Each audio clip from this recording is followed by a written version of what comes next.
Hi and welcome. So today I'm going to read the book of Job, and this is for you out there who may be wanting to jump into the Bible and hear some scripture, and maybe it's easier to listen to somebody else read while you follow along or listen in your car. So whenever this finds you, I pray that you are blessed and receive a message from him.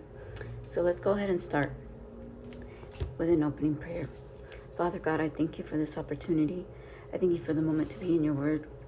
And I just want to ask that you settle our minds, our hearts, our spirits, so that we're calm and in a place where we can understand what we're reading, where we can receive it, and hopefully one day share it.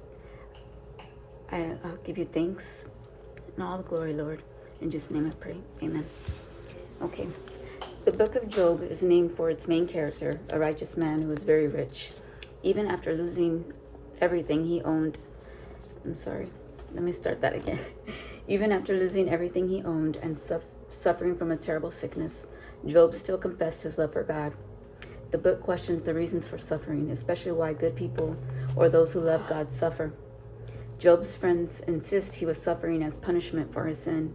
Job defends himself by insisting that he has done nothing seriously wrong, and then expressing his trust in God. Finally, God speaks and shows his mighty power. Job then admits that God is too great and wonderful for us to understand. Because Job remains faithful to God through his ordeal, God blesses him and rebuilds his family and restores his wealth. So this is a story about a man, an honorable man, who was favored by God. He loved him because he was so obedient, so thankful for everything he had, and he always gave the glory to God. So the devil, Satan, asked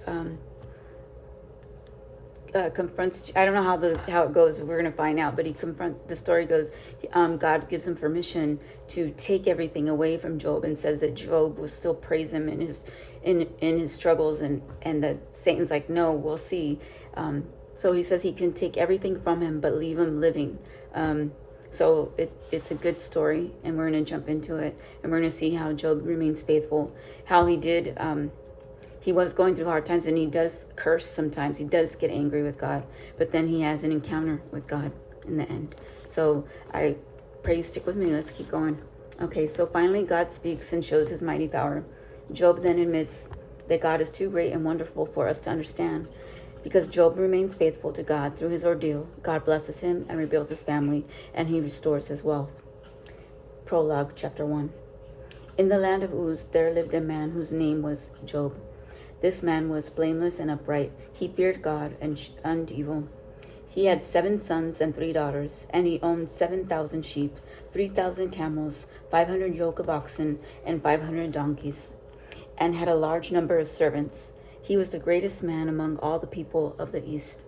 His sons used to hold feasts in their homes on their birthdays, and they would invite their 3 sisters to eat and drink with them. When a period of feasting had run its course, Job would make arrangements for them to be purified.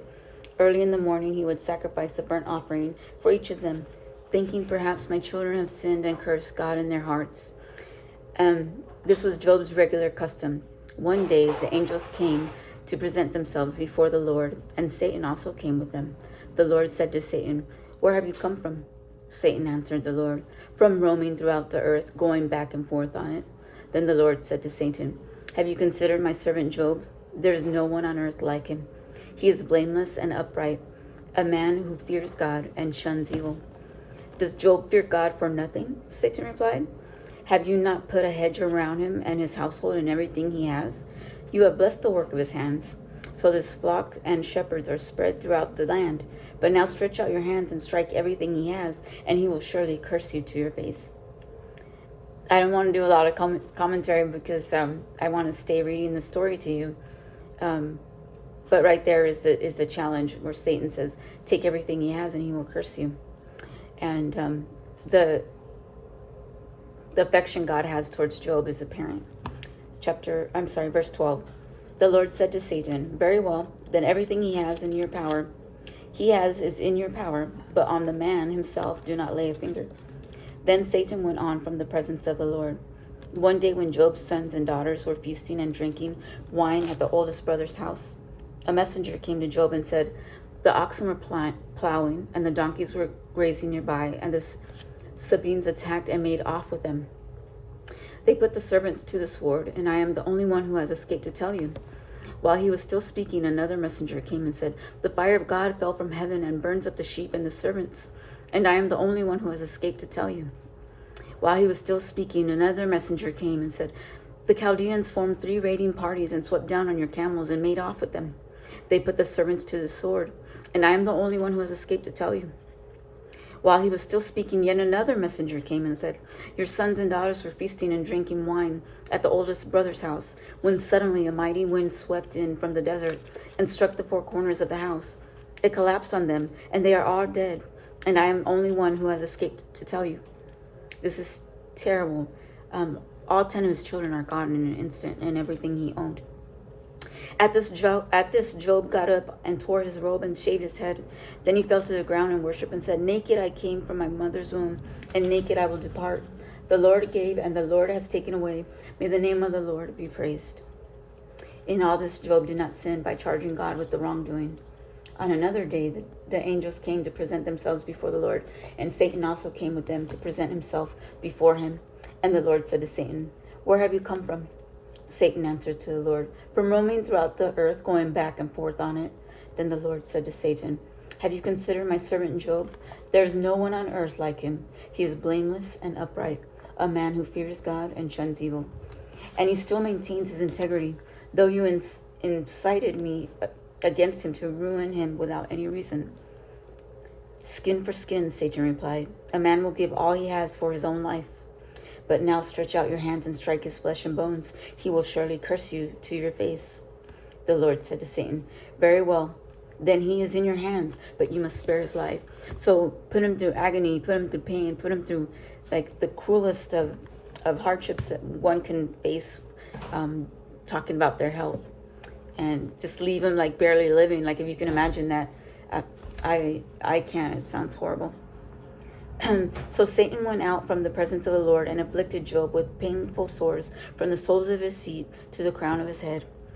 Then Job took a piece of broken pottery and scraped himself with it as he sat among the ashes. His wife said to him, Are you still maintaining your integrity? Curse God and die. He replied, You are talking like a foolish woman. Shall we accept good from God and not trouble? In all this, Job did not sin in what he said.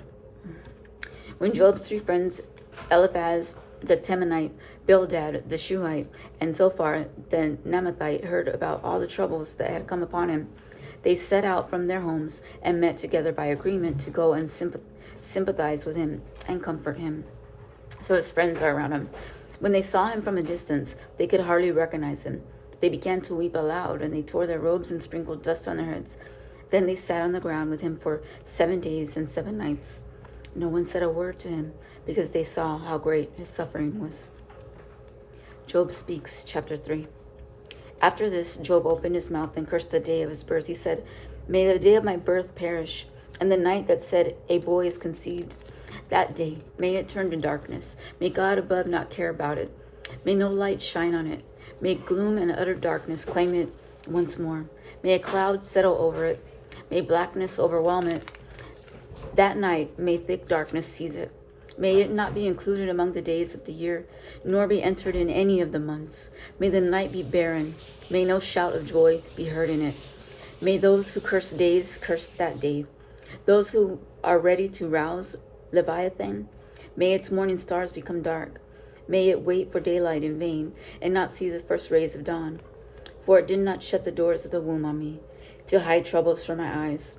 Why did I not perish at birth, and die as I came from the womb? Why were there knees to receive me, and breasts that I may be nursed? For now I would be lying down in peace. I would be asleep and at rest, with kings and rulers of the earth, who built for themselves places now laying in ruins, with princes who had gold, who filled their houses with silver. Or why was I not hidden away in the ground like a stillborn child, like an infant who never saw the light of day? There the wicked cease from turmoil, and there the weary are at rest. Captives always enjoy their ease. They no longer hear the slave drivers shout. The small and the great are there, and the slaves are freed from their owners. Why is light given to those in misery, and life to the bitter of soul? To those who long for death, that does not come, who search for it more than for hidden treasure, who are filled with gladness and rejoice when they reach the grave. Why is life given to a man whose way is hidden, whom God has hedged in? For sighing has become my daily food. My groans pour out like water. What I feared has come upon me. What I dreaded has happened to me. I have no peace, no quietness. I have no rest, but only turmoil. Eliphaz, chapter 4. Then Eliphaz the Temanite replied, if someone ventures a word with you, will you be impatient? But who can keep from speaking? Think how you have instructed many, how you have strengthened feeble hands. Your words have supported those who stumble. You have strengthened faltering knees. But now trouble comes to you, and you are discouraged. It strikes you, and you are dismayed. Should not your pity be your confidence, and your blameless ways your hope? Consider now, who being innocent has ever perished. Where were the upright ever destroyed? As I have observed, those who plow evil and those who sow trouble reap it. At the breath of God they perish. At the blast of his anger they are no more. The lions may roar and growl, yet the teeth of the great lions are broken. The lion perishes for lack of prey, and the cubs of the lioness are scattered. A word was secretly brought to me. My ears caught a whisper of it. Amid disquieting dreams in the night, when deep sleep falls on people, fear and trembling seized me and made all my bones shake. A spirit glided past my face, and the hair on my body stood on end. It stopped, but I could not tell what it was. A form stood before my eyes, and I heard a hushed voice. Can a mortal be more righteous than God? Can even a strong man be more pure than his Maker? If God places no trust in his servants, if he charges his angels with error, how much more those who live in the houses of clay, whose foundations are in the dust, who are crushed more readily than a moth. Between dawn and dusk they are broken to pieces. Unnoticed they perish forever. Are not the curtains of their tent pulled up so that they die without wisdom? Chapter 5. Call if you will, but who will answer you? To which of holy ones will you turn? Resentment kills a fool, and envy slays the simple. I myself have seen a fool taking root, but suddenly his house was cursed. His children are far from safety, crushed in court without a defender. The hungry consume his harvest, taking it even from among the thorns. And the thirsty pant after his wealth. For hardship does not spring from soil, nor does trouble sprout from the ground. Yet man is born to trouble as surely as sparks fly upward. But if I were you, I would appeal to God. I would lay my cause before him. He performs wonders that cannot be fathomed, miracles that cannot be counted. He provides a rain for the earth. He sends water on the countryside. The lowly he sets on high, and those who mourn are lifted to safety. He thwarts the plans of the crafty, so that their hands achieve no success. He catches the wise in their craftiness, and the schemes of the wily are swept away. Darkness comes upon them in the daytime. At noon they grope as in the night. He saves the needy from the sword in their mouth. He saves them from the clutches of the powerful. So the poor have hope, and injustice shuts its mouth. It's saying how evildoers get their just punishment, and how the upright are protected. And so it's just, that is, we're listening to her give, these are supposed to be words of comfort. So she's telling Job he should plead his case to God, that he must have done something wrong. Okay, so we're on verse 17. Blessed is the one whom God corrects, so do not despise the discipline of the Almighty. For he wounds, but he also binds up. He injures, but his hands also heal. From 6 calamities he will rescue you. In 7 no harm will touch you. In famine he will deliver you from death, and in battle from the stroke of the sword. You will be protected from the lash of the tongue, and need not fear when destruction comes. You will laugh at destruction and famine, and need not fear the wild animals. For you will have a covenant with the stones of the field, and the wild animals will be at peace with you. You will know that your tent is secure.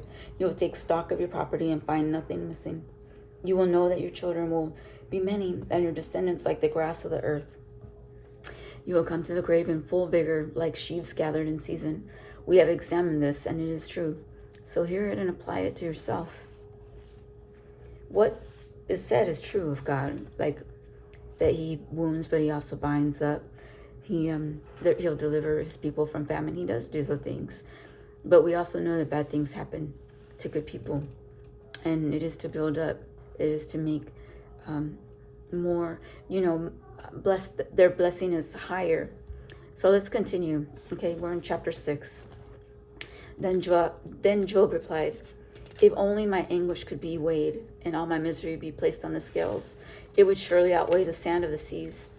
No wonder my words have been impetuous. The arrows of the Almighty are in me. My spirit drinks in their poison. God's terrors are marshaled against me. Does a wild donkey bray when it has grass, or an ox bellow when it has fodder? Is tasteless food eaten without salt, or is there flavor in the sap of the mallow? I refuse to touch it. Such foods make me ill. Oh, that I may have my request, that God would grant what I hope for, that God would be willing to crush me and let loose his hand and cut off my life. Then I would still have this consolation, my joy in unrelenting pain, that I had not denied the words of the Holy One. What strength do I have that I should still hope? What prospects that I should be patient? Do I have the strength of stone? Is my flesh bronze? Do I have any power to help myself, now that success has been driven from me? Anyone who withholds kindness from a friend forsakes the fear of the Almighty. But my brothers are as undependable as intermittent streams, as the streams that overflow when darkened by thawing ice and swollen with melting snow, but that stop flowing in the dry season and in the heat vanish from their channels. Caravans turn aside from their routes. They go off into the wasteland and perish. The caravans of Tema look for water. The traveling merchants of Sheba look in hope. They are distressed because they had been confident. They arrived there only to be disappointed. Now you too have proved to be of no help. You see something dreadful and are afraid. Have I ever said, give something on my behalf, pay a ransom for me from your wealth? Deliver me from the hand of the enemy. Rescue me from the clutches of the ruthless. Teach me and I will be quiet. Show me where I have been wrong. How painful are honest words. But what do your arguments prove? Do you mean to correct what I say and treat my desperate words as wind? You would even cast lots for the fatherless and barter away your friend. But now be so kind as to look at me. Would I lie to your face? Relent. Do not be unjust. Reconsider, for my integrity is at stake. Is there any wickedness on my lips? Can my mouth not discern malice? That was his view. I'm imagining the pain he's going through and the agony, and how when you're in that state, if you've ever been in that state, ever lost someone, if you ever were in a disaster, lost your home, lost your family, fighting cancer, fighting any ailment, AIDS, anything, that kind of sorrow is where Job is at. That kind of agony, and he's in pain, and he's wishing only for death to come upon him. And his friends are telling him to plead his case to God, because surely he must have done something to deserve this. And so this is an example to us that sometimes it's not that you deserve bad things to happen to you. Bad things happen in this world to very good people. So let's continue. But keep in mind Job's state as he tries to talk with his friends who are there to supposedly make him feel better. But it's hard to do, and it is hard to do when people are in that state. You don't want to talk to anybody. You want to sit there. You want death to come. Chapter 7. Do not mortals have a hard service on earth? Are not their days like those of hired laborers, like a slave longing for the evening shadows, or a hired laborer waiting to be paid? So I have been allotted months of futility, and nights of misery have been assigned to me. When I lie down, I think, how long before I get up? The night drags on, and I toss and turn until dawn. My body is clothed with worms and scabs. My skin is broken and festering. My days are swifter than a weaver's shuttle, and they come to an end without hope. Remember, O God, that my life is but a breath. My eyes will never see happiness again. The eye that now sees me will see me no longer. You will look for me, but I will be no more. As a cloud vanishes and is gone, so one who goes down to the grave does not return. He will never come to his house again. His place will know him no more. Therefore I will not keep silent. I will speak out in my anguish of my spirit. I will complain in the bitterness of my soul, Am I the sea or the monster of the deep, that you put me under a guard? When I think my bed will comfort me and my couch will ease my complaint, even then you frighten me with dreams and terrify me with visions, so that I prefer strangling and death rather than this body of mine. I despise my life. I would not live forever. Let me alone. My days have no meaning. What is mankind that you make so much of them, that you give them so much attention, that you examine them every morning and test them every moment? Will you never look away from me or let me alone even for an instant? If I have sinned, what have I done to you? You who see everything we do, why have you made me your target? Have I become a burden to you? Why do you not pardon my offenses and forgive my sins? For I will soon lie down in the dust. You will search for me, but I will be no more. Bildad, chapter 8. Before we go into chapter 8, I'm sorry, that's we'll just keep reading. What was I going to say? He's talking to God when he says, have I sinned? What have I done to you? You who see everything we do. So, chapter 8.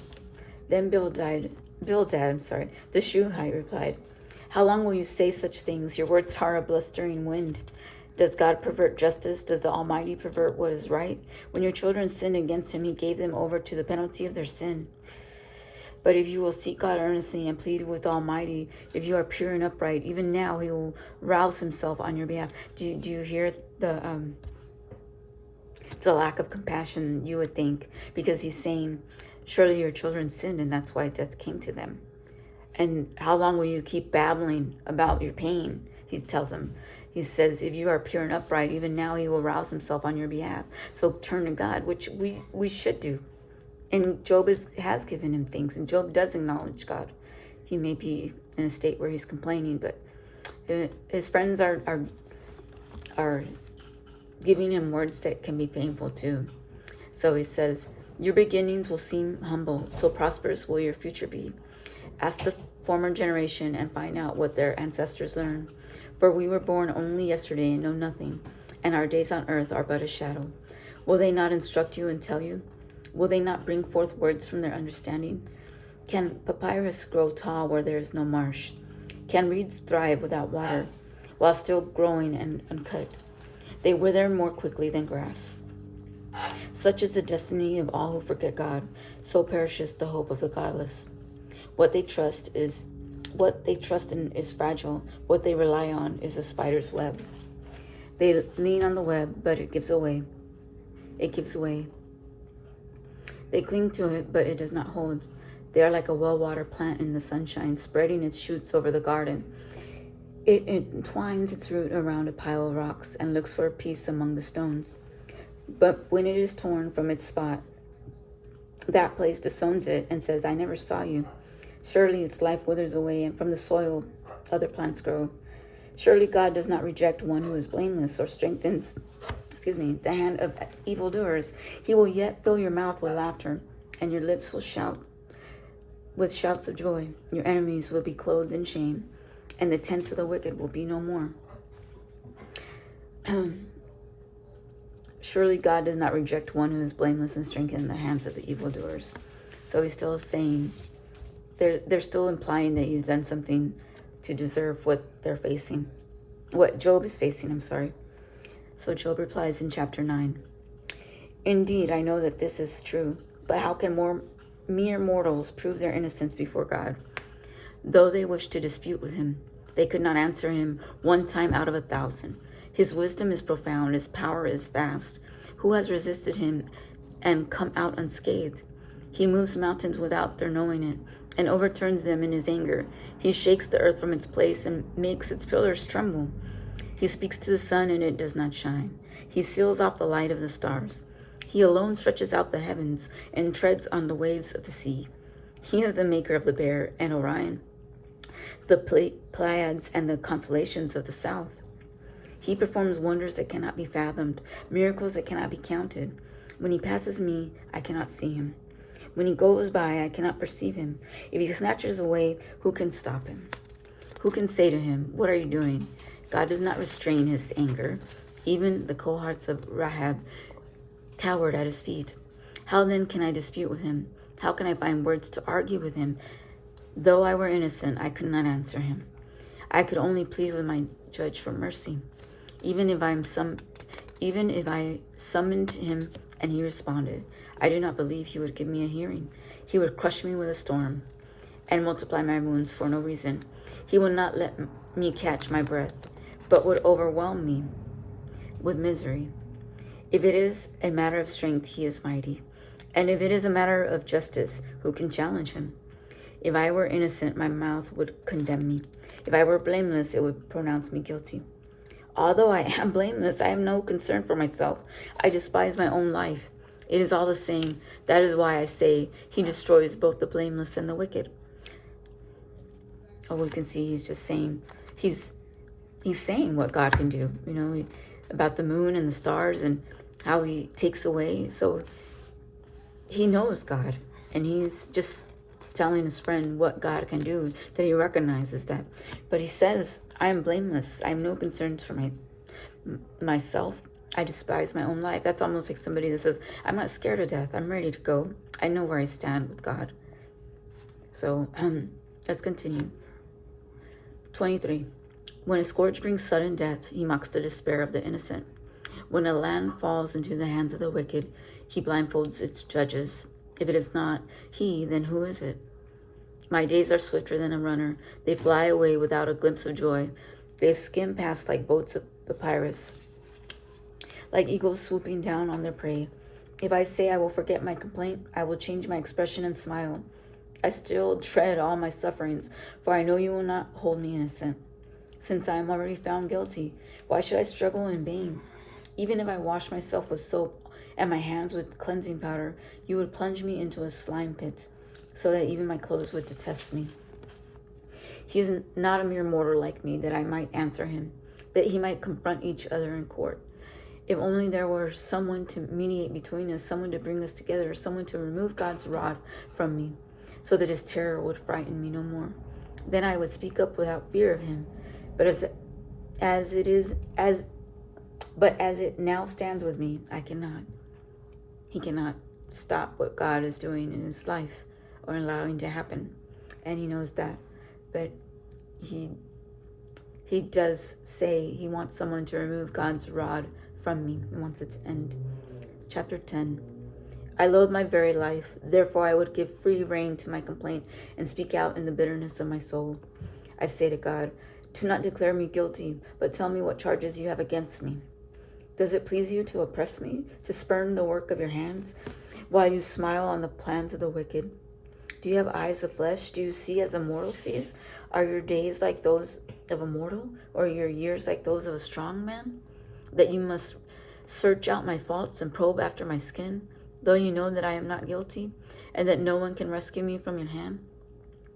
Your hand shaped me and made me. Will you now turn and destroy me? Remember that you molded me like clay. Will you now turn me to dust again? Did you not pour me out like milk and curdle me like cheesecloth? You clothed me with skin and flesh and knit me together with bones and sinews. You gave me life and showed me kindness, and in your providence watched over my spirit. But this is what you concealed in your heart, and I know that this was in your mind. If I sin, you would be watching me and would not let my offense go unpunished. If I am guilty, woe to me. Even if I am innocent, I cannot lift my head, for I am full of shame and drowned in my affliction. God, what a man. Verse 16. If I hold my head high, you stalk me like a lion, and again display your awesome power against me. You bring new witnesses against me, and increase your anger toward me. Your forces come against me wave upon wave. Why then did you bring me out of the womb? I wish I had died before any eye saw me. If only I had never come into being, or had been carried straight from the womb to the grave. Are not my few days almost over? Turn away from me so I can have a moment's joy. Before I go to the place of no return, to the land of gloom and utter darkness, to the land of deepest night, of utter darkness and disorder, where even the light is like darkness. Zophar, chapter 11. Then Zophar, the Naamathite, replied, are all these words to go unanswered? Is this talker to be vindicated? Will your idle talk reduce others to silence? Will no one rebuke you when you mock?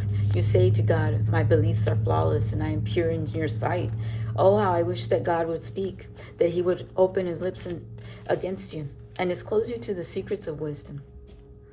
For true wisdom has two sides. Know this, God has even forgotten some of your sin. Can you fathom the mysteries of God? Can you probe the limits of the Almighty? They are higher than the heavens above. What can you do? They are deeper than the depths below. What can you know? Their measures is longer than the earth and wider than the sea. If he comes along and confines you in prison and convenes a court, who can oppose him? Surely he recognizes deceivers, and when he sees evil, does he not take note? But the witless can no more become wise than a wild donkey's colt can be born human. Yet if you devote your heart to him and stretch out your hands to him, if you put away the sin that is in your hand and allow no evil to dwell in your tent, then free of fault you will lift up your face. You will stand firm and without fear. You will surely forget your trouble, recalling it only as waters gone by. Life will be brighter than noonday, and darkness will become like morning. You will be secure because there is hope. You will look about you and take your rest in safety. You will lie down with no one to make you afraid, and many will court your favor. But the eyes of the wicked will fail, and escape will elude them. Their hope will become a dying gasp. Job's reply, chapter 12. Doubtless you are the only people who matter, and wisdom will die with you. But I have a mind as well as you.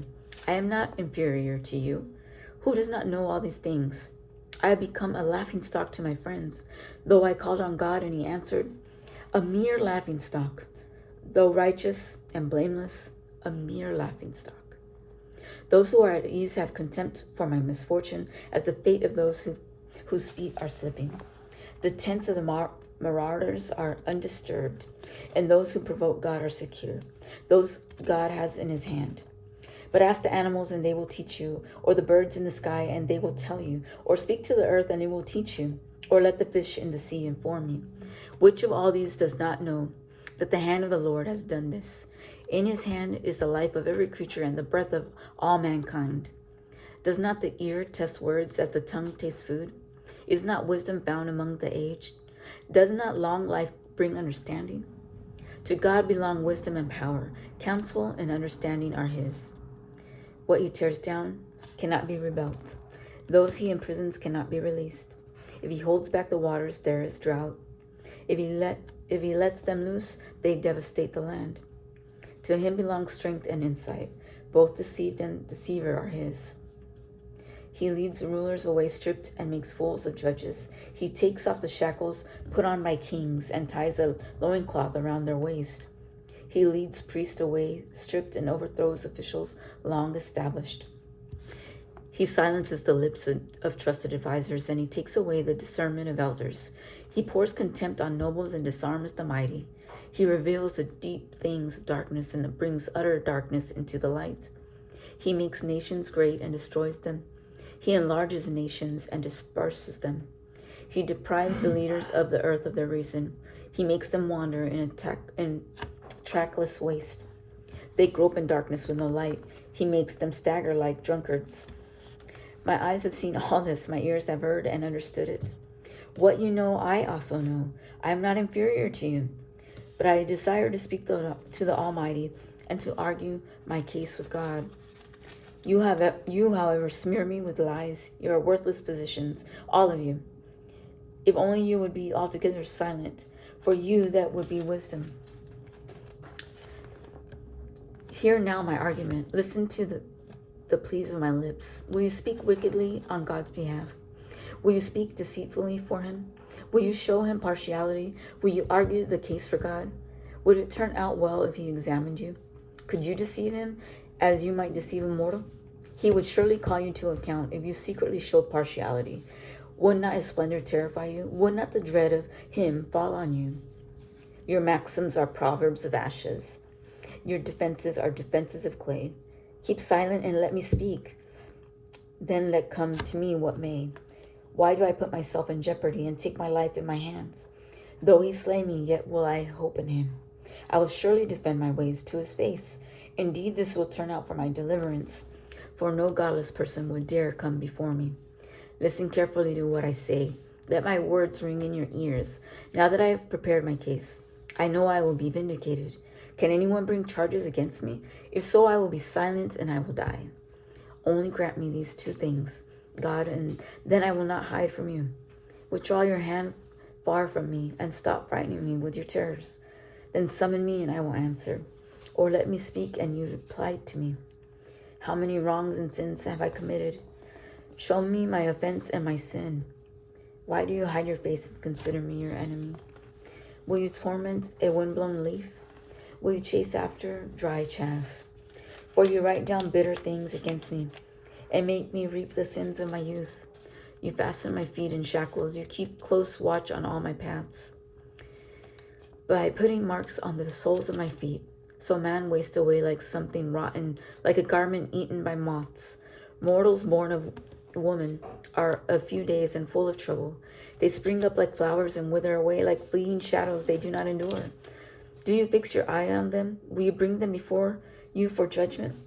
Who can bring what is pure from the impure? No one.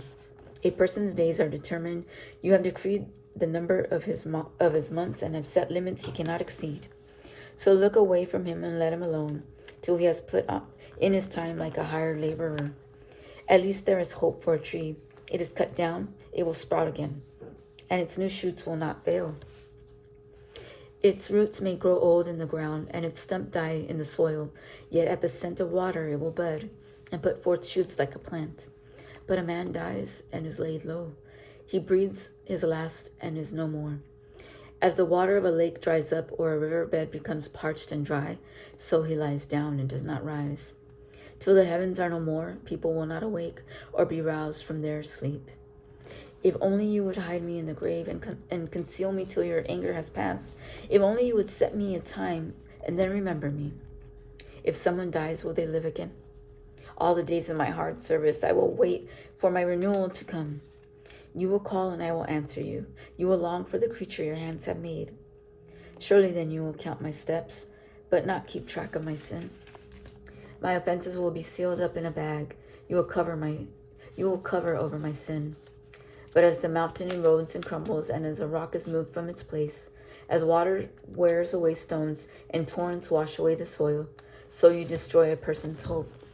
You overpower them once for all, and they are gone. You change their countenance and send them away. If their children are honored, they do not know it.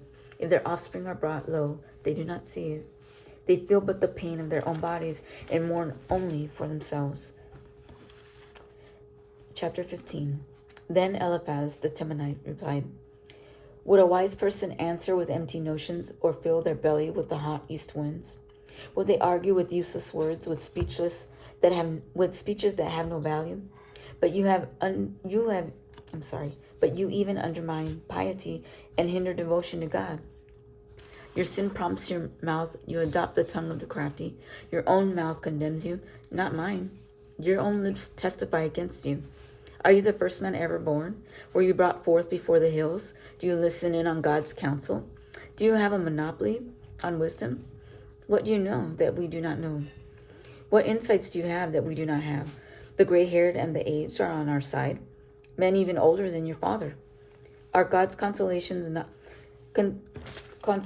enough for you? Words spoken gently to you? Why has your heart carried you away?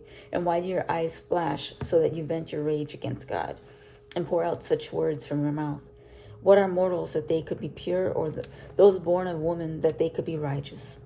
If God places no trust in his holy ones, if even the heavens are not pure in his eyes, how much less mortals who are vile and corrupt would drink up evil like water? Listen to me and I will explain to you. Let me tell you what I have seen. What the wise have declared, hiding nothing received from their ancestors, to whom alone the land was given, with no foreigners moved among them. All his days the wicked man suffers torment, the ruthless man through all the years stored up for him. Terrifying sounds fill his ears. When all seems well, marauders attack him. He despairs of escaping the realm of darkness. He is marked for the sword. He wanders about for food like a vulture. He knows the days of darkness is at hand. Distress and anguish fill him with terror. Troubles overwhelm him like a king poised to attack, because he shakes his fist at God and vaunts himself against the Almighty, defiantly charging against him with a thick, strong shield. Though his face is covered with fat and his waist bulges with flesh, he will inhabit ruined towns and houses where no one lives, houses crumbling to rubble. He will no longer be rich, and his wealth will not endure, nor will his possessions spread over the land. He will not escape the darkness.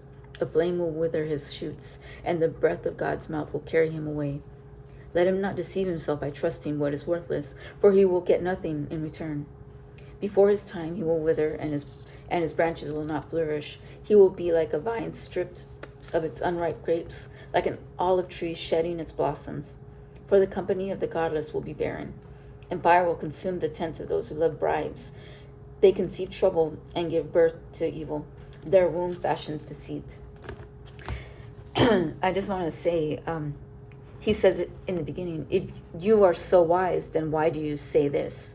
Okay, so this is Job's reply, chapter 16. I have heard many things like these. You are miserable comforters, all of you. Meaning, useless. You cannot comfort me for anything. Your long-winded speeches never end. What ails you that you keep on arguing? I also speak like you. If you were in my place, I could make fine speeches against you and shake my head at you. But my mouth would encourage you. Comfort from my lips would bring you relief. Yet if I speak, my pain is not relieved, and if I refrain, it does not go away. Surely, God, you have worn me out. You have devastated my entire household. You have shriveled me up, and it has become a witness. My gauntness rises up and testifies against me. God assails me and tears me in his anger, and gnashes his teeth at me. My opponent fastens on me his piercing eyes. People open their mouths to jeer at me. They strike my cheek in scorn and unite together against me. God has turned me over to the ungodly and thrown me into the clutches of the wicked. All was well with me, but he shattered me. He seized me by the neck and crushed me. He has made me his target. His archers surround me. Without pity, he pierces my kidneys and spills my gall on the ground. Again and again he bursts upon me. He rushes at me like a warrior. I have sewed sackcloth over my skin and buried my brow in the dust. My face is red with weeping. Dark shadows ring my eyes. Yet my hands have been free of violence, and my prayer is pure. Earth, do not cover my blood. May my cry never be laid to rest. Even now my witness is in heaven. My advocate is on high. My intercessor is my friend as my eyes pour out tears to God. So his intercessor is my friend. Even now my witness is in heaven. He's saying my one witness is God. That God knows everything that he's done. That God knows he is pure at heart. And that he is faultless and that he is sinless. He's almost perfect. And he's saying to his friends, God would know that. Verse 20. My intercessor is my friend as my eyes pour out tears to God. On behalf of man, he pleads with God as one pleads for a friend. Only a few years will pass before I take the path of no return. My spirit is broken. My days are cut short. The grave awaits me. Surely mockers surround me. My eyes must dwell on their hostility. Give me, O God, the pledge you demand. Who else will put up security for me? You have closed their minds to understanding, therefore you will not let them triumph. If anyone denounces their friends for reward, the eyes of their children will fail. God has made me by word to everyone, a man in whose face people spit. My eyes have grown dim with grief. My whole frame is but a shadow. The upright are appalled at this. The innocent are aroused against the ungodly. Nevertheless, the righteous will hold to their ways, and those with clean hands will grow stronger. But come on, all of you, try again. I will not find a wise man among you. My days have passed, my plans are shattered. Yet the desires of my heart turn night into day. In the face of the darkness, light is near. If the only home I hope for is the grave, if I spread out my bed in the realm of darkness, if I say to corruption, you are my father, and to the worm, my mother or my sister, where then is my hope? Who can see any hope for me? Will it go down to the gates of death? Will we descend together into dust?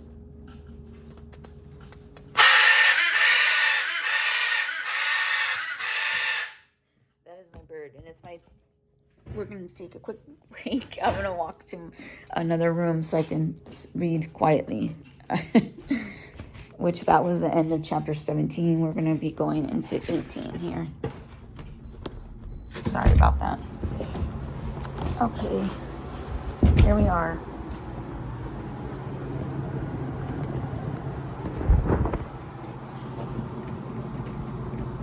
Okay, give me a second just to get situated.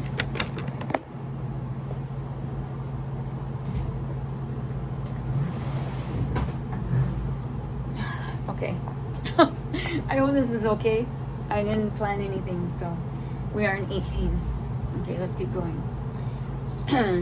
Then Bildad the Shuhite replied, "Will you end these speeches, be sensible, and then we can talk? Why are we regarded as cattle and considered stupid in your sight? You who tear yourself to pieces in your anger, is the earth to be abandoned for your sake? Or must the rocks be moved from their places, or their place?" I'm getting mad for Job. I would be very... So, let me keep going. The lamp of a wicked man is snuffed out. The flame of his fire stops burning. The light in his tent becomes dark. The lamp beside him, it goes out. The vigor of his step is weakened. His own schemes throw him down. His speed thrusts him into a net. He wanders into its mesh. A trap seizes him by the heel, and snare holds him fast. A noose is hidden for him on the ground. A trap lies in its path. Terrors startle him on every side, and dog his every step. Calamity is hungry for him. Disaster is ready for him when he falls. It eats away parts of his skin. Death's firstborn devours his limbs. He is torn from the security of his tent.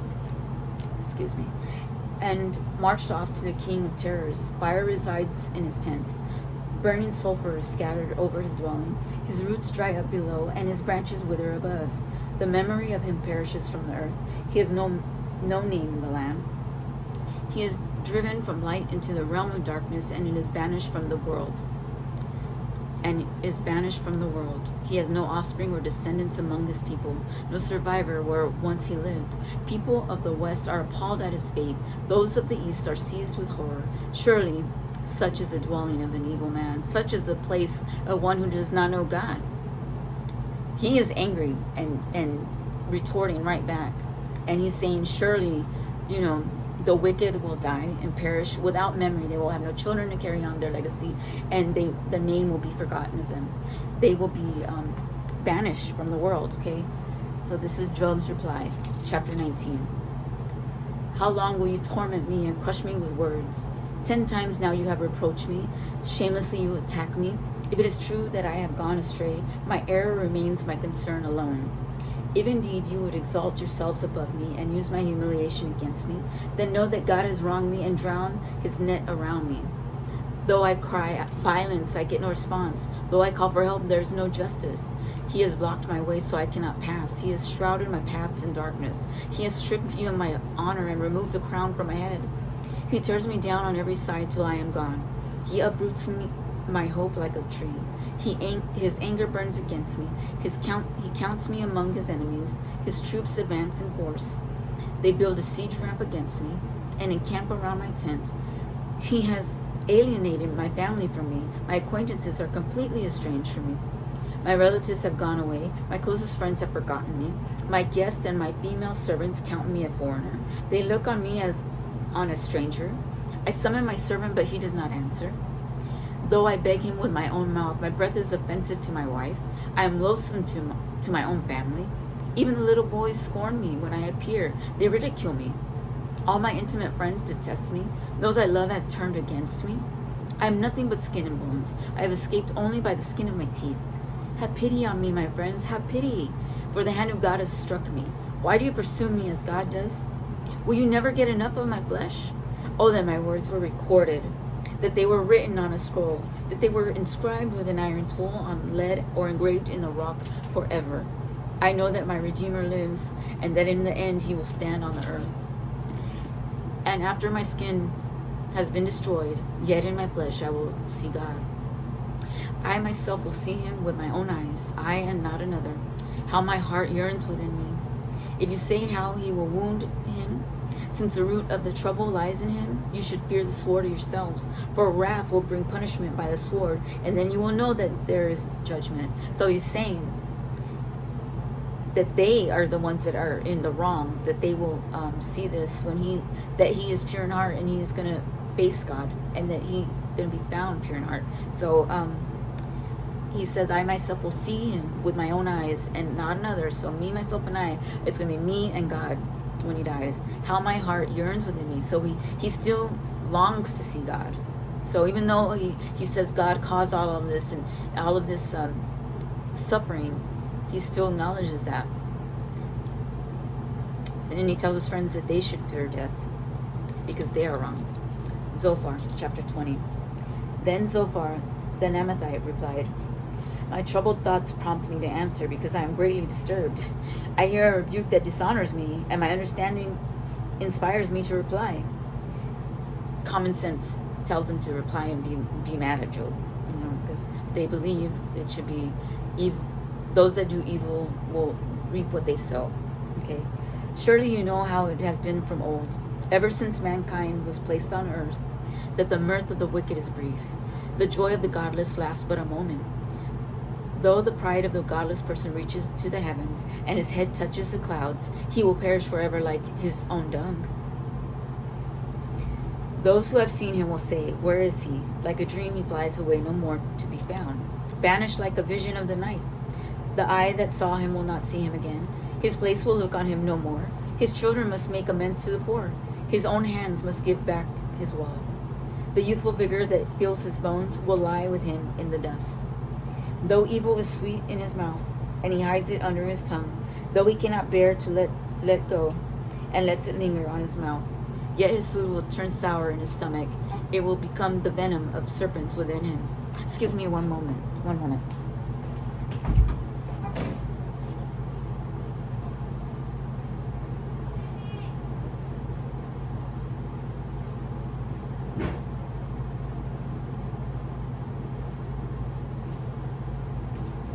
Okay, those that follow me, you know that was kind of silly how fast I got up, but it's because I make sure I bring my stuff with me.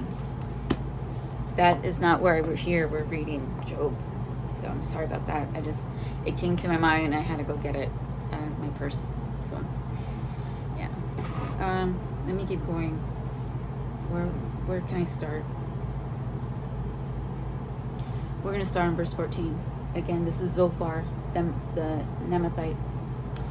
Yet his food will turn sour in his stomach. It will become the venom of serpents within him. He will spit out the riches he swallowed. God will make his stomach vomit them up. He will suck the poison of serpents. The fangs of an adder will kill him. He will not enjoy the streams, the rivers flowing with honey and cream. What he toiled for, he must give back uneaten. He will not enjoy the profit from his trading, for he has oppressed the poor and left them destitute. He has seized houses he did not build. Surely he will have no respite from his cravings. He cannot save himself by his treasure. Nothing is left for him to devour. His prosperity will not endure. In the midst of his plenty, distress will overtake him.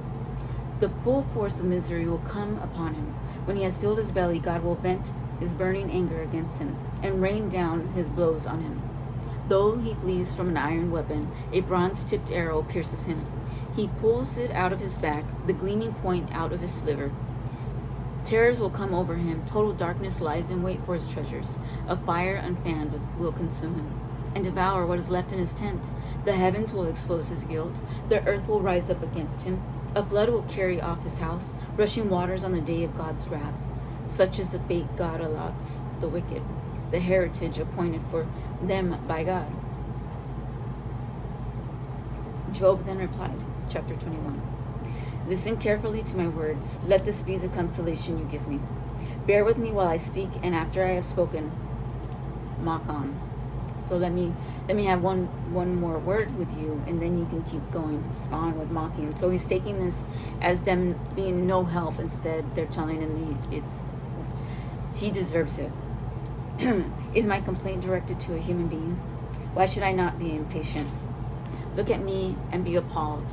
Clap your hand over your mouth. When I think about this, I am terrified. Trembling seizes my body. Why do the wicked live on, growing old and increasing in power?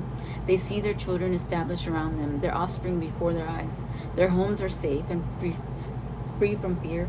The rod of God is not on them. Their bulls never fail to breed. Their cows calve and do not miscarry. They send forth their children as a flock. Their little ones dance about. They sing to the music of timbrel and lyre. And the lyre. That's an instrument I still don't know how to pronounce. Let me keep going. I know this is good to read the entire book of Job. Is when it's said at one time. It's good because it reads like a biography of, well, not a biography. It's a story of his suffering, and to break it up, I don't know. It doesn't have the same effect.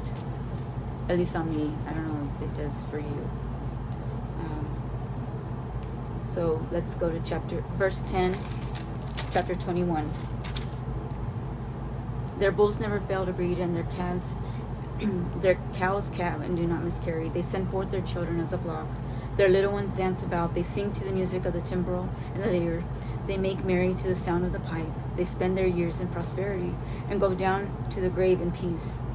Yet they say to God, leave us alone. We have no desire to know your ways. Who is the Almighty that we should serve him? What would we gain by praying to him? But their prosperity is not in their own hands. So I stand aloof from the plans of the wicked. Yet how often is the lamp of the wicked snuffed out? How often does calamity come upon them? The fate God allots in his anger. How often are they like straw before the wind, like chaff swept away by a gale? It is said, God stores up the punishment of the wicked for their children. Let him repay the wicked so that they themselves will experience it. Let their own eyes see their destruction. Let them drink the cup of the wrath of the Almighty. For what do they care about the families they leave behind when their allotted months come to an end? Can anyone teach knowledge to God, since he judges even the highest? One person dies in full vigor, completely secure and at ease, well nourished in body, bones rich with marrow. Another dies in bitterness of soul, never having enjoyed anything good. Side by side they lie in the dust, and worms cover them up. I know full well that what you are thinking, the schemes by which you would wrong me. You say, where now is the house of the great, and the tents where the wicked lived? Have you never questioned those who travel? Have you paid no regard to their accounts? That the wicked are spared from the day of the calamity, that they are delivered from the day of wrath. Who denounces their conduct to their face, who repays them for what they have done? They are carried to the grave, and watch is kept over their tombs. The soil in the valley is sweet to them.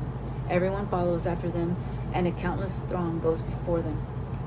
So how can you console me with your nonsense? Nothing is left of your answers but falsehood. Then Eliphaz the Temanite replied in chapter 22, can a man be a benefit to God? Can even a wise person benefit him? What pleasure would it give the Almighty if you were righteous? What would he gain if your ways were blameless? Is it for your piety that he rebukes you and brings charges against you? Is not your wickedness great? Are not your sins endless? You demanded security from your relatives for no reason. You stripped people of their clothing, leaving them naked. You gave no water to the weary, and you withheld food from the hungry. Though you were a powerful man, owning land and honored man, living on it, and you sent widows away empty-handed and broke the strength of the fatherless. That is why snares are all around you, why sudden peril terrifies you, why it is so dark you cannot see, and why a flood of water covers you. Is not God in the heights of heaven? And see how lofty are the highest stars. Yet you say, what does God know? Does he judge through such darkness? Thick clouds veil him so he does not see. As he goes about in the vaulted heavens, will you keep to the old path that the wicked have trod? They were carried off before their time, their foundations washed away by a flood. They said to God, leave us alone. What can the Almighty do to us? Yet it was he who filled their houses with good things. So I stand aloof from the plans of the wicked. The righteous see their ruin and rejoice. The innocent mock them, saying, surely our foes are destroyed, and fire devours their wealth. Submit to God and be at peace with him. In this way prosperity will come to you. Accept instruction from his mouth, and lay up his words in your heart. If you return to the Almighty, you will be restored. If you remove the wickedness from your tent, and assign your nuggets to the dust, your gold of Ophir to the rocks and the ravines, then the Almighty will be your gold, the choicest silver for you. Surely then you will find delight in the Almighty and will lift up your face to God. You will pray to Him, and He will hear you, and you will fulfill your vows. What you decide on will be done, and light will shine on your ways. When people are brought low, and you say, lift them up, then He will save the downcast. He will deliver even one who is not innocent, who will be delivered through the cleanness of your hands. You hear that, how he's in the end there, he's saying, turn to Him again, and return to the Almighty, like he's saying he fell away, that he's sinned. And sorry for all the distractions, but I just want to keep reading. Then Job replied, chapter 23, even today my complaint is bitter. His hand is heavy in spite of my groaning. If only I knew where to find Him. If only I could go to His dwelling, I would state my case before Him. He's talking about finding God. And I fill my mouth with arguments. I would find out what He would answer me, and consider what He would say to me. Would He vigorously oppose me? No, He would not press charges against me. There the upright can establish their innocence before Him, and there I would be delivered forever from my judge. But if I go to the east, He is not there. If I go to the west, I do not find Him. When He is at work in the north, I do not see Him. When He turns to the south, I catch no glimpse of Him. But He knows the way that I take. When He has tested me, I will come forth as gold. My feet have closely followed His steps. I have kept to His way without turning aside. I have not departed from the commands of His lips. I have treasured the words of His mouth more than my daily bread. But He stands alone, and who can oppose Him? He does whatever He pleases. He carries out His decree against me, and many such plans He still has in store. That is why I am terrified before Him. When I think of all this, I fear Him. God has made my heart faint, and the Almighty has terrified me. Yet I am not silenced by the darkness, by the thick darkness that covers my face. He longs to find God and to plead His case and to ask Him why. But he fears Him in the end too, because he fears that the suffering won't end. And his state. Chapter 24. Why does the Almighty not set times for judgment? Why must those who know Him look in vain for such days? These are those who move boundary stones. They pasture flocks they have stolen. They drive away the orphan's donkey and take the widow's ox in pledge. They thrust the needy from the path and force all the poor of the land into hiding. He's saying His punishment is for people like these. Like the wild donkeys in the desert, the poor go about their labor of foraging food. The wasteland provides food for their children. They gather fodder in the fields and glean in the vineyards of the wicked. Lacking clothes, they spend the night naked. They have nothing to cover themselves in the cold. They are drenched by mountain rains and hug the rocks for lack of shelter. The fatherless child is snatched from the breast. An infant of the poor is seized for a debt. Lacking clothes, they go about naked. They carry the sheaves but still go hungry. They crush olives among the terraces. They tread the wine presses, yet suffer thirst. The groans of the dying rise from the city, and the souls of the wounded cry out for help. But God charges no one with wrongdoing. There are those who rebel against the light, who do not know its ways or stay in its path. When daylight is gone, the murderer rises up, kills the poor and the needy, and in the night steals forth like a thief. The eye of the adulterer watches for dusk. He thinks, no eye will see me, and he keeps his face concealed. In the dark, thieves break into houses, but by day they shut themselves in. They want nothing to do with the light. For all of them, midnight is their morning. They make friends with the terrors of darkness. Yet they are foam on the surface of the water. Their portion of the land is cursed, so that no one goes to the vineyards. As heat and drought snatch away the melted snow, so the grave snatches away those who have sinned. The womb forgets them. The worm feasts on them. The wicked are no longer remembered, but are broken like a tree. They prey on the barren and childless woman, and the widow they show no kindness. But God drags away the mighty by His power. Though they become established, they have no assurance of life. He may let them rest in a feeling of security, but His eyes are on their ways. For a little while they are exalted, and then they are gone. They are brought low and gathered up like all others. They are cut off like heads of grain. If this is not so, who can prove me false and reduce my words to nothing? Then Bildad the Shuhite replied, chapter 25, Dominion and all belong to God. He established order in the heights of heaven. Can his forces be numbered? On whom does his light not rise? How then can a mortal be righteous before God? How can one born of woman be pure? If even the moon is not bright and the stars are not pure in his eyes, how much less a mortal who is but a maggot, a human being who is only a worm? Then Job replied, How you have helped the powerless, how you have saved the arm that is feeble. What advice you have offered to one without wisdom, and what great insight you have displayed. Who has helped you utter these words, and whose spirit spoke from your mouth? The dead are in deep anguish, those beneath the waters, and all that live in them. The realm of the dead is naked before God. Destruction lies uncovered.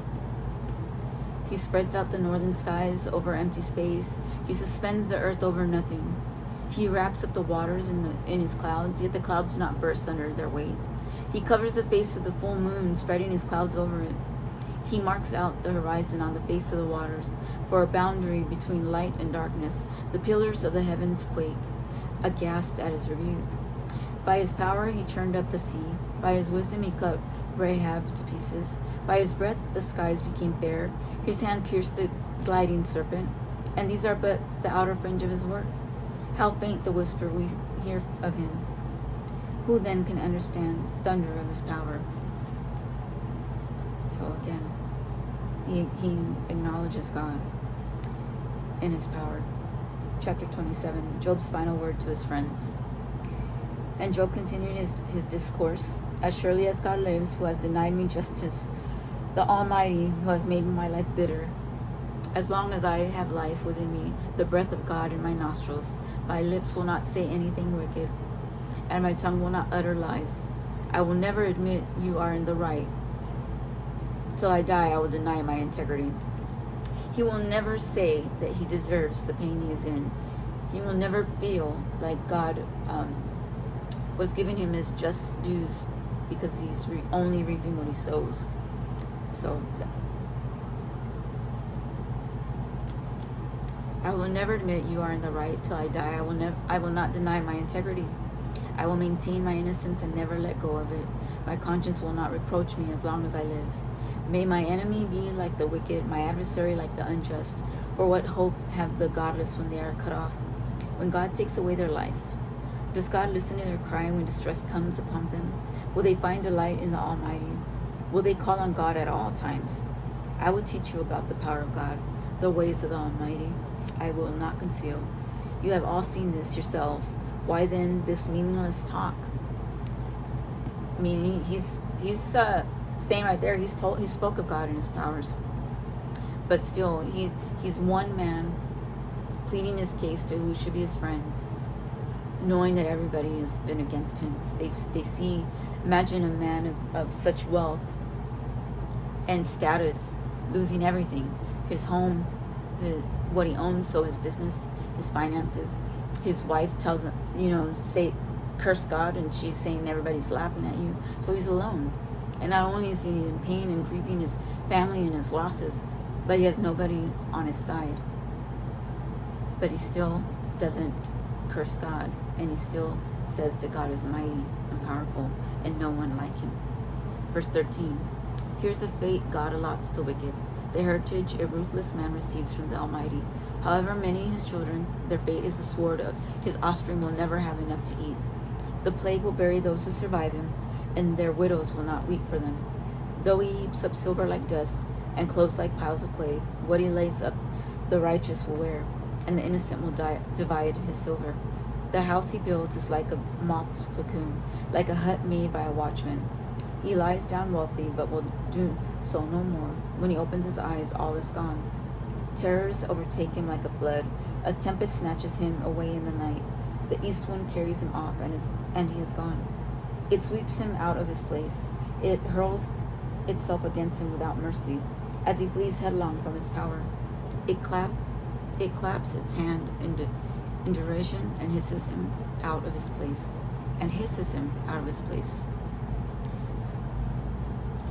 It says here in the title of chapter 28, interlude where wisdom is found. Maybe all of them come to an agreement.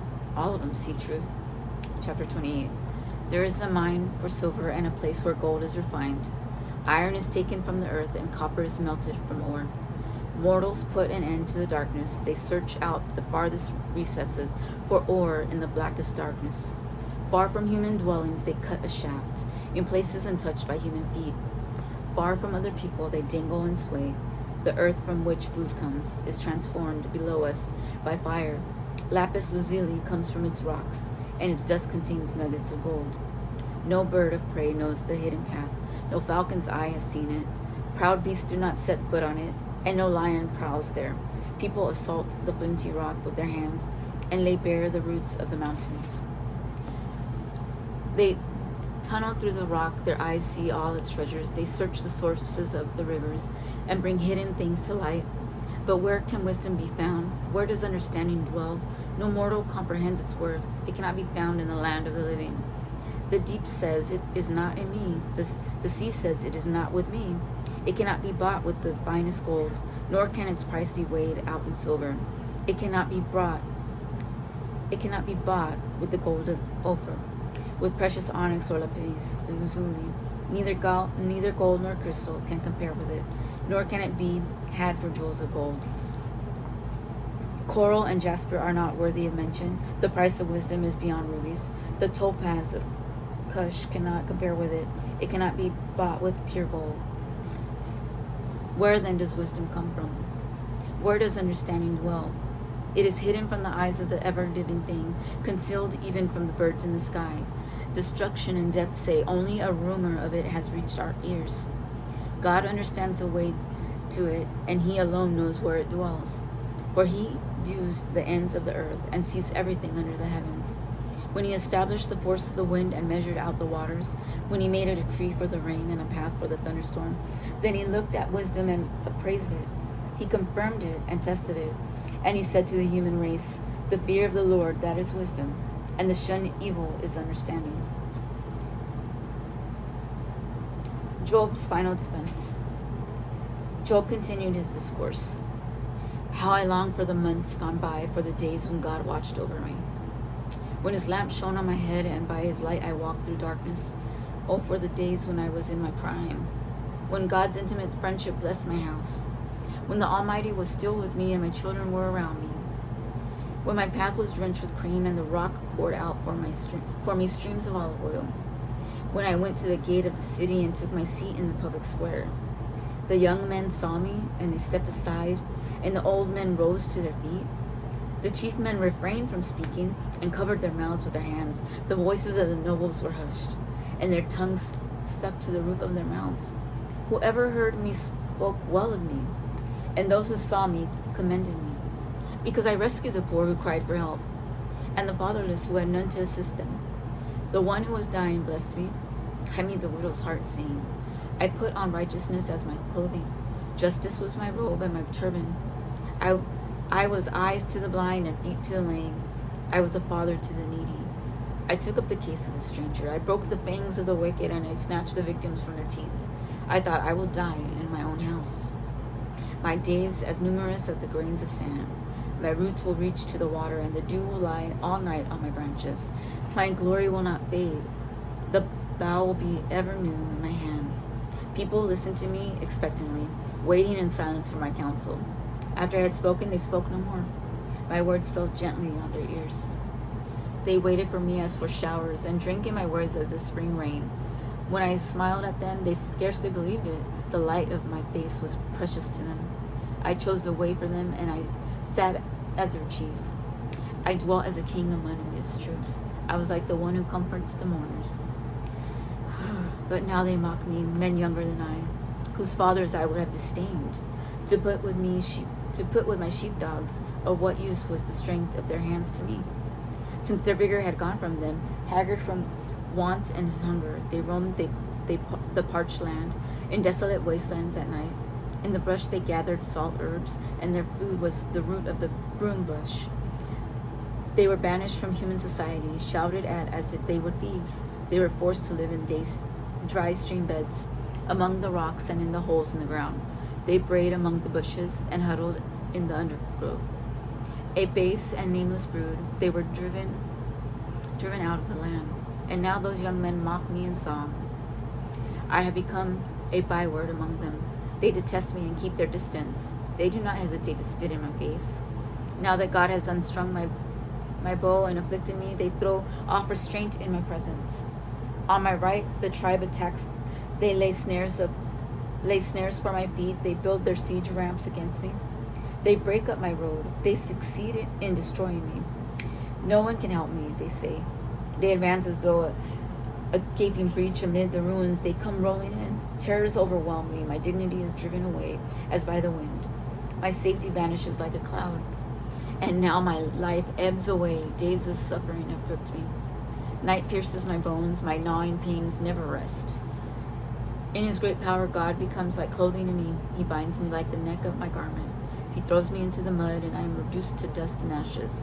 I cry out to you, God, but you do not answer. I stand up, but you merely look at me.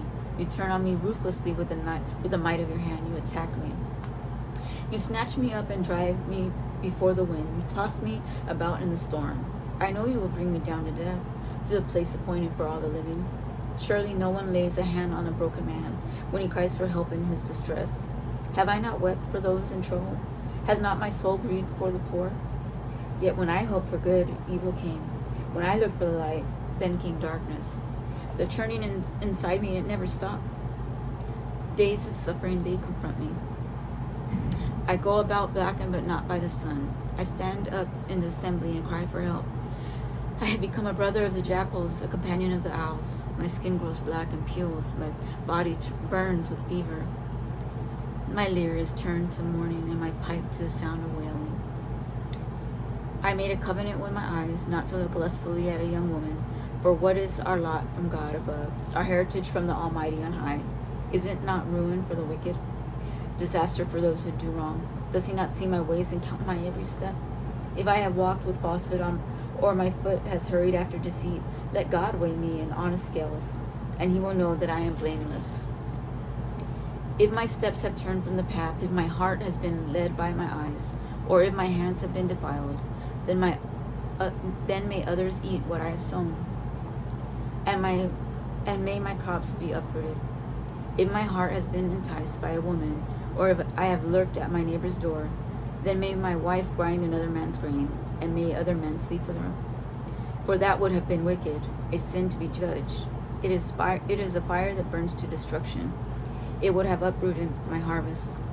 If I have denied justice to any of my servants, whether male or female, when they had grievance against me, what will I do when God confronts me? What will I answer when called to account? Did not he who made me in the womb make them? Did not the same one form us both within our mothers? If I have denied the desires of the poor, or let the eyes of the widow grow weary, if I have kept my bread to myself, not sharing it with the fatherless, but from my youth I reared them as a father would, and from my birth I guided the widow, if I have seen anyone perishing for lack of clothing, or the needy without garments, and their hearts did not bless me, for warming them with the fleece from my sheep, if I have raised my hand against the fatherless, knowing that I had influence in the court, then let my arm fall from the shoulder. Let it be broken off at the joint, for I dreaded destruction from God, and for fear of his splendor I could not do such things. If I have put my trust in gold, or said to pure gold, you are my security, if I have rejoiced over my great wealth, the fortune my hands had gained, if I had regarded the sun in its radiance, or the moon moving in its splendor, so that my heart was secretly enticed, and my hand offered them a kiss of homage, then these also would be sins to be judged. For I would have been unfaithful to God on high, if I have rejoiced at my enemy's misfortune, or gloated over them in trouble, over the trouble that came them. I have not allowed my mouth to sin, by invoking a curse against their life. If those of my household have never said, who has not been filled with Job's meat? But no stranger had to spend the night in the street, for my door was always open to the traveler. If I have concealed my sin as people do, by hiding my guilt in my heart, because I so feared the crowd, and so dreaded the contempt of the clans, that I kept silent and would not go outside, oh, that I had someone to hear me. I sign now my defense. Let the Almighty answer me. Let my accuser put his indictment in writing. I think that's an indictment in writing. Surely I would wear it on my shoulder. I will put it on like a crown. I would give him an account of my every step. I would present to him as to a ruler. If my land cries out against me and all its furrows are wet with tears, if I have devoured its yield without payment or broken the spirit of its tenants, then let the briars come up instead of wheat and stinkweed instead of barley. The words of Job are ended. Elihu. So these three men, chapter 32. So these three men stopped answering Job because he was righteous in his own eyes. But Elihu, son of Barachel the Buzite, of the family of the Ram, became very angry with Job for justifying himself rather than God.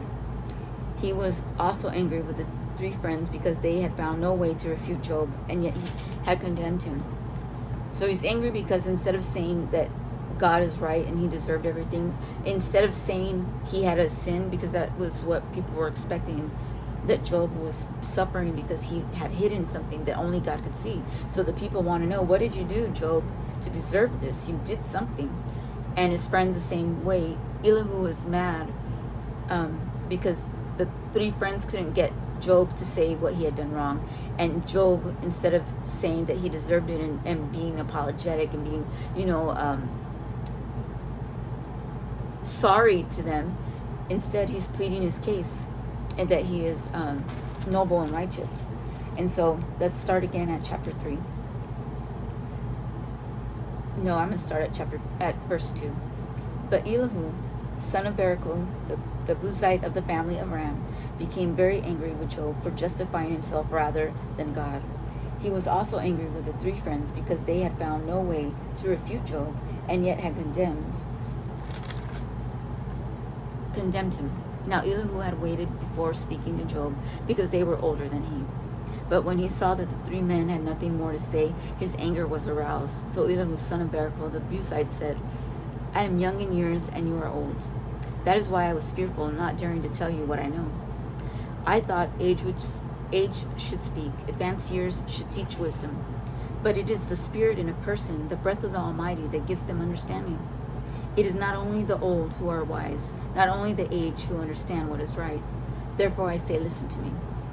I too will tell you what I know. I waited while you spoke. I listened to your reasoning while you were searching for words. I gave you my full attention. But not one of you has proved Job wrong. None of you has answered his arguments. Do not say we have found wisdom. Let God, not a man, refute him. But Job has not marshaled his words against me, and I will not answer him with your arguments. They are dismayed and have no more to say. Words have failed them. Must I wait now that they are silent, now that they stand there with no reply? I too will have my say. I too will tell what I know. For I am full of words, and the spirit within me compels me. Inside I am like a bottle of wine, like new wineskins ready to burst. I must speak and find relief. I must open my lips and reply.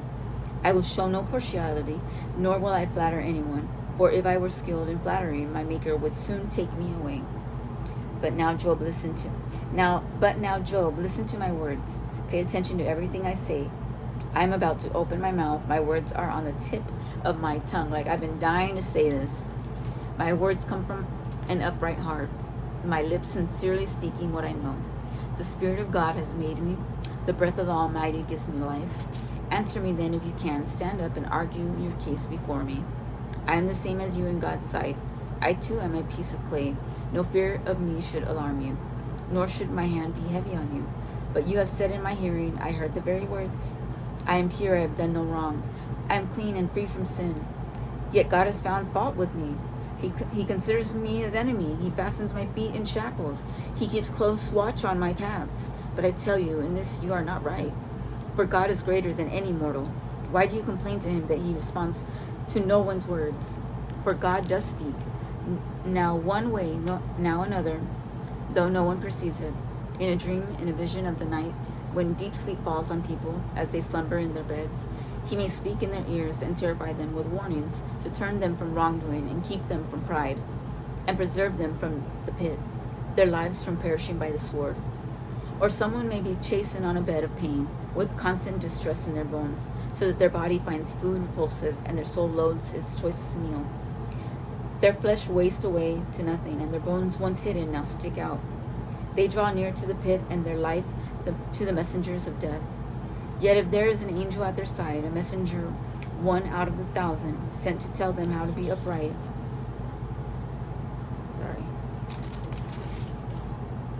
and he is gracious to that person, and says to God, spare them from going down to the pit. I have found a ransom for them.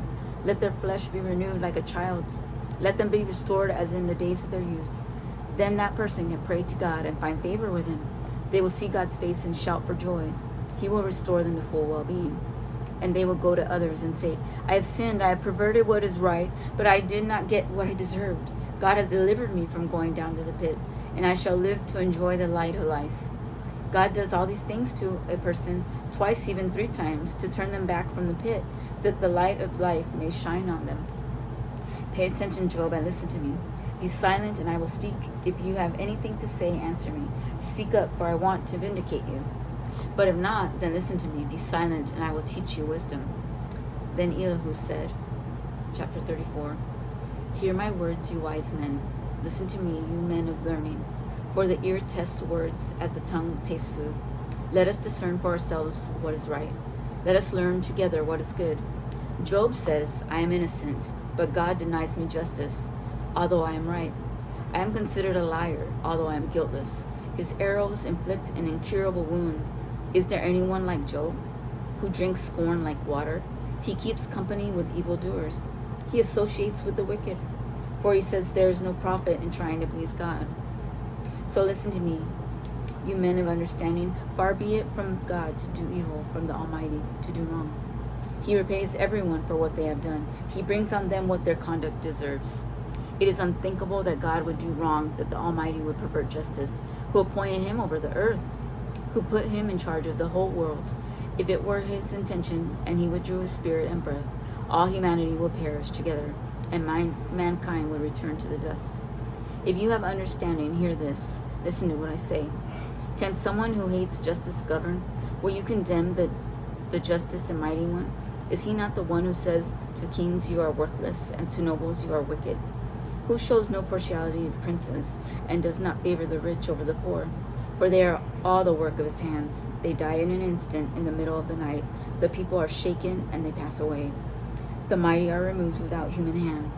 His eyes on the ways of the mortals. He sees their every step. There is no deep shadow, no utter darkness, where evildoers can hide. God has no need to examine people further, that they should come before him for judgment. Without inquiry, he shatters the mighty and sets up others in their place, because he takes note of their deeds. He overthrows them in the night, and they are crushed. He punishes them for their wickedness, where everyone can see them, because they turned from following him and had no regard for any of his ways. They caused the cry of the poor to come before him, so that he heard the cry of the needy. But if he remains silent, who can condemn him? If he hides his face, who can see him? Yet he is over individual and nation alike, to keep the godless from ruling, from laying snares for the people.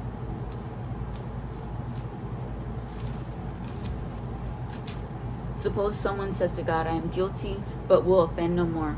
Teach me what I cannot see. If I have done wrong, I will not do so again. Should God then reward you on your terms? When you refuse to repent, you must decide, not I. So tell me what you know.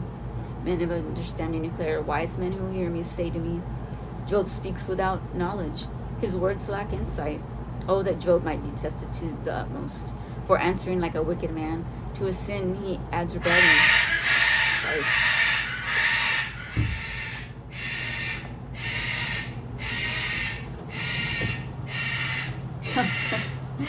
What a reading, huh?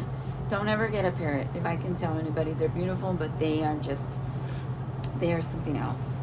So, again, we're with Elihu, and he's saying that Job cannot be innocent.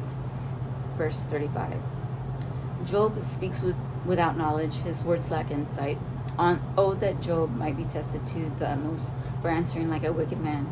To his sin he adds rebellion. Scornfully he claps his hands among us and multiplies his words against God. Then Elihu said, do you think this is just? You say I am in the right, not God. Yet you ask him, what profit is it to me? And what do I gain by not sinning? I would like to reply to you and to your friends with you. Look up at the heavens and see. Gaze at the clouds so high above you. If you sin, how does that affect him? If your sins are many, what does that do to him? If you are righteous, what do you give to him? Or what does he receive from your hand? Your wickedness only affects humans like yourself, and your righteousness only other people. People cry out under a load of oppression. They plead for relief from the arm of the powerful. But no one says, "Where is God, my Maker, who gives songs in the night, who teaches us more than he teaches the beasts of the earth, and makes us wiser than the birds in the sky?" He does not answer when people cry out because of their arrogance of the wicked. Indeed, God did not listen to their empty plea. The Almighty pays no attention to it. How much less then will he listen when you say that you do not see him, that your case is before him and you must wait for him, and further, that his anger never punishes and he does not take the least notice of wickedness. So Job opened his mouth with empty talk, without knowledge. He multiplies words. Chapter 36. Elihu continued, "Bear with me a little longer, and I will show you that there is more to be said in God's behalf. I get my knowledge from afar. I will ascribe justice to my Maker. Be assured that my words are not false. One who has perfect knowledge is with you. God is mighty, but despises no one. He is mighty and firm in his purpose. He does not keep the wicked alive, but gives the afflicted their rights. He does not take his eyes off the righteous. He enthrones them with kings, and he exalts them forever.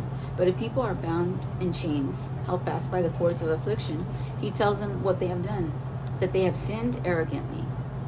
He makes them listen to the correction and commands them to repent of their evil. If they obey and serve him, they will spend the rest of their days in prosperity and their years in contentment. But if they do not listen, they will perish by the sword and die without knowledge. The godless in heart harbor resentment, even when he fetters them. They do not cry for help.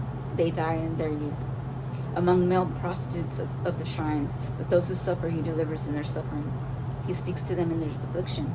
He is wooing you from the jaws of distress to a spacious place free from restriction, to the comfort of your table laden with choice food. But now you are laden with the judgment due to the wicked. Judgment and justice have taken hold of you. Be careful that no one entices you by riches. Do not let a large bribe turn you aside. Would your wealth or even all your mighty efforts sustain you so you would not be in distress? Do not long for the night to drag people away from their homes. Beware of turning to evil, which you seem to prefer to affliction. God is exalted in his power. Who is a teacher like him? Who has prescribed his ways for him, or said to him, "You have done wrong"? Remember to extol his work, which people have praised in song. All humanity has seen it. Mortals gaze on it from afar. How great is God beyond our understanding. The number of his years is past finding out. He draws up the drops of water, which distill as rain to the streams. The clouds pour down their moisture, and abundant showers fall on mankind. Who can understand how he spreads out the clouds, how he thunders from his pavilion? See how he scatters his lightning about him, bathing the depths of the sea. This is the way he governs the nations and provides food in abundance. He fills his hands with lightning and commands it to strike its mark. His thunder announces the coming storm. Even the cattle make known its approach. At this my heart pounds and leaps from its place. Listen to the roar of his voice, to the rumbling that comes from his mouth. He unleashes his lightning beneath the whole heaven and sends it to the ends of the earth. After that comes the sound of his roar. He thunders with his majestic voice. When his voice resounds, he holds nothing back. God's voice thunders in the marvelous ways. He does great things beyond our understanding. He says to the snow, "Fall on the earth," and to the rain shower, "Be a mighty downpour," so that everyone he has made may know his work. He stops all people from their labor. The animals take cover. They remain in their dens. The tempest comes out from its chambers, the cold from the driving winds. The breath of God produces ice, and the broad waters become frozen. He loads the clouds with moisture. He scatters his lightning through them. At his direction, they swirl around over the face of the whole earth to do whatever he commands them. He brings the clouds to punish people, or to water his earth and show his love. Listen to this, Job. Stop and consider God's wonders. Do you know how God controls the clouds and makes his lightning flash? Do you know how the clouds hang poised? Those wonders of him who has perfect knowledge. You who swelter in your clothes, when the land lies hushed under the south wind, can you join him in spreading out the skies, hard as a mirror of cast bronze? Tell us what we should say to him. We cannot draw up our case because of our darkness. Should he be told that I want to speak? Would anyone ask to be swallowed up? Now no one can look at the sun, bright as it is in the skies after the wind has swept them clean. Out of the north he comes in golden splendor. God comes in awesome majesty. The Almighty is beyond our reach and exalted in power. In his justice and great righteousness he does not oppress. Therefore people revere him.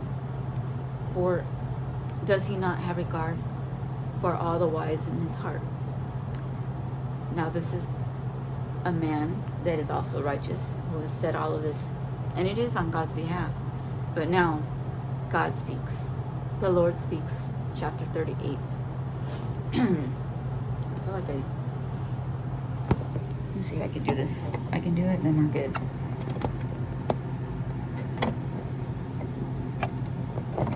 Sorry, there's a reason.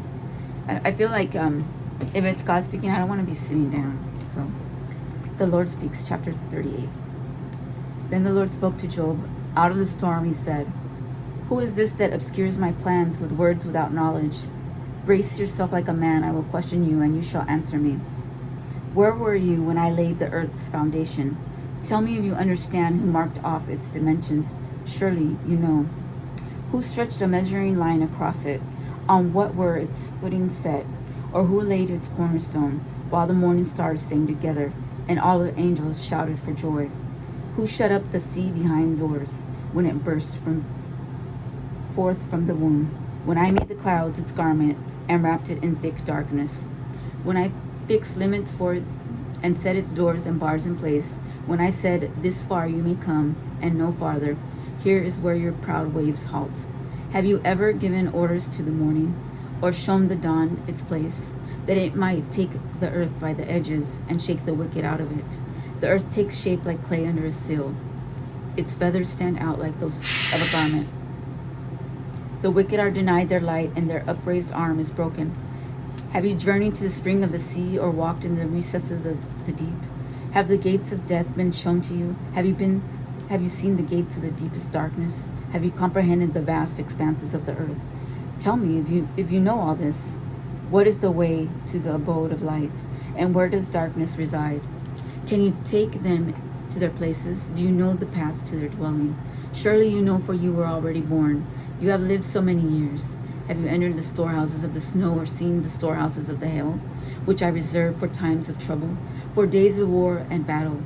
What is the way to the place where the lightning is dispersed, or the place where the east winds are scattered over the earth? Who cuts a channel for the torrents of rain, and a path for the thunderstorm, to water a land where no one lives, an uninhabited desert, to satisfy a desolate wasteland and make it sprout with grass? Does the rain have a father who fathers the drops of dew? From whose womb comes the ice, who gives birth to the frost from the heavens? When the waters become hard as stone, when the surface of the deep is frozen, can you bind the chains of the Pleiades? Can you loosen Orion's belt? Can you bring forth the constellations in their seasons, or lead out the bear with the cubs? Do you know the laws of the heavens? Can you set up God's dominion over the earth? Can you raise your voice to the clouds, and cover yourself with a flood of water? Do you send the lightning bolts on their way? Do they report to you, here we are? Who gives the abyss wisdom, or gives the rooster understanding? Who has the wisdom to count the clouds? Who can tip over the water jars of the heavens, when the dust becomes hard and the clouds of the earth stick together? Do you hunt the prey for the lioness, and satisfy the hunger of the lions, when they crouch in their dens or lie in wait in a thicket? Who provides food for the raven, when its young cry out to God? Do this one time. And we'll let her stop.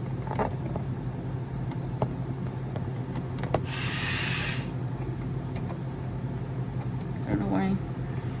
Okay. I don't want you to see my dirty room. Again, chapter 39. The Lord speaks. Do you know when the mountain goats give birth? Do you watch when the doe bears her fawn? Do you count the months till they bear? Do you know the time they give birth? They crouch down and bring forth their young. Their labor pains are ended. Their young thrive and grow strong in the wilds. They leave and do not return. Who let the wild donkey go free? Who untied its ropes? It gave it the wasteland as its home, the salt flat as its habitat. It laughs at the commotion in the town.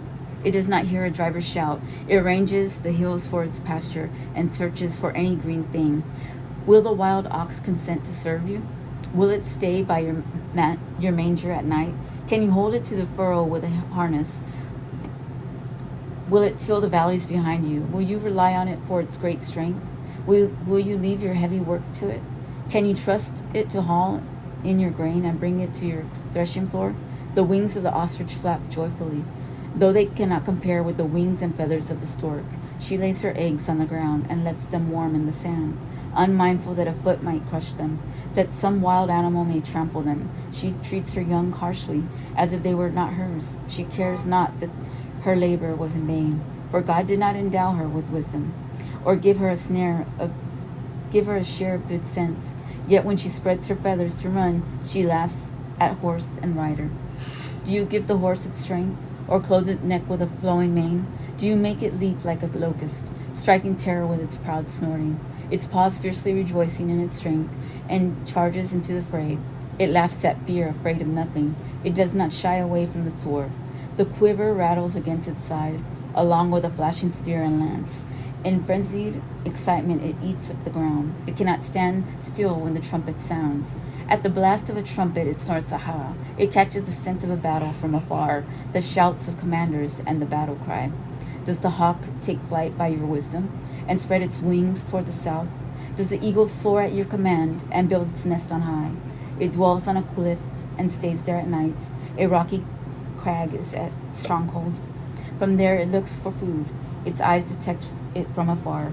Its young ones feast on blood, and where the slain are, there it is. Chapter 40. The Lord said to Job, will the one who contends with the Almighty correct him?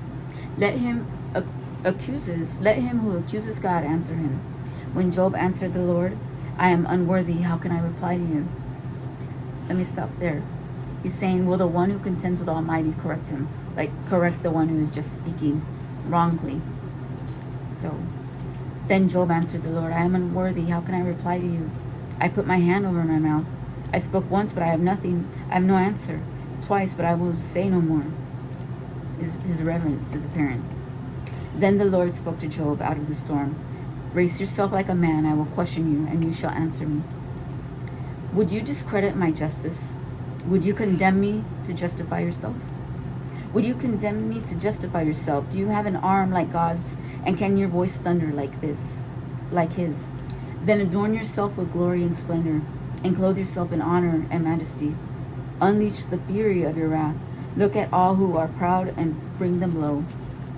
Look at all who are proud and humble them. Crush the wicked where they stand.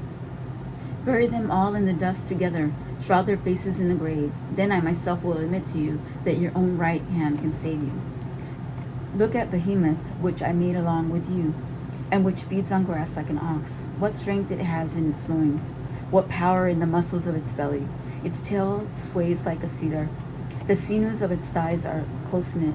Its bones are tubes of bronze. Its limbs like rods of iron. It ranks first among the works of God. Yet its maker can approach it with his reward. The hills bring it their produce, and all the wild animals play nearby. Under the lotus plants it lies, hidden among the reeds in the marsh. The lotuses conceal it in their shadow. The poplars by the stream surround it. A raging river does not alarm it. It is secure, though the Jordan should surge against its mouth. Can anyone capture it by the eye, or trap it and pierce its nose? Can you pull in the Leviathan with a fishhook, or tie down its tongue with a rope? Can you put a cord through its nose, or pierce its jaw with a hook? Will it keep begging you for mercy? Will it speak to you with gentle words? Will it make an agreement with you for you to take it as your slave for life? Can you make a pet of it like a bird, or put it on a leash for the young woman in your house? Will traders barter for it? Will they divide it up among the merchants? Can you fill its hide with harpoons, or its head with fishing spears? If you lay a hand on it, you will remember the struggle and never do it again. Any hope of subduing it is false. The mere sight of its overpowering, no one is fierce enough to rouse it. Who then is able to stand against me? Who has a claim against me that I must pay? Everything under heaven belongs to me. I will not fail to speak of the Leviathan's limbs, its strength and its graceful form. Who can strip off its outer coat? Who can penetrate its double coat of armor? Who dares open the doors of its mouth? Ringed about with fearsome teeth, its back has rows of shields tightly steeled together. Each is so close to the next that no air can pass between. They are joined fast to one another. They cling together and cannot be parted. Its snorting throws out flashes of light. Its eyes are like the rays of dawn. Flames stream from its mouth. Sparks of fire shoot out. Smoke pours from its nostrils as from a boiling pot over burning seeds. Its breath sets coals ablaze, and flames darts from its mouth. Strength resides in its neck. Dismay goes before it. The folds of its flesh are tightly joined. They are firm and immovable. Its chest is hard as rock, hard as a lower millstone, as a lower millstone. When it rises up, the mighty are terrified. They retreat before its thrashing. The sword that reaches it has no effect, nor does the spear or the dart or the javelin. Iron it treats like straw, and bronze like rotten wood. Arrows do not make it flee. Sling stones are like chaff to it. A club seems to it but a piece of straw. It laughs at the rattling of the lance. Its undersides are jagged potsherds, leaving a trail in the mud like a threshing sledge. It makes the depths churn like a boiling cauldron, and stirs up the sea like a pot of ointment. It leaves glistening wake behind it. One would think that the deep had white hair. Nothing on earth is its equal, a creature without fear. It looks down on all that are haughty. It is king over all that are proud. Job chapter 42.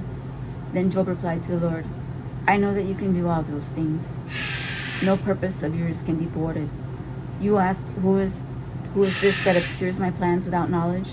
Surely I spoke of things I did not understand, things too wonderful for me to know. You said, listen now, and I will speak. I will question you, and you shall answer me. My ears had heard of you, but now my eyes have seen you. Therefore I despise myself, and I repent in dust and ashes.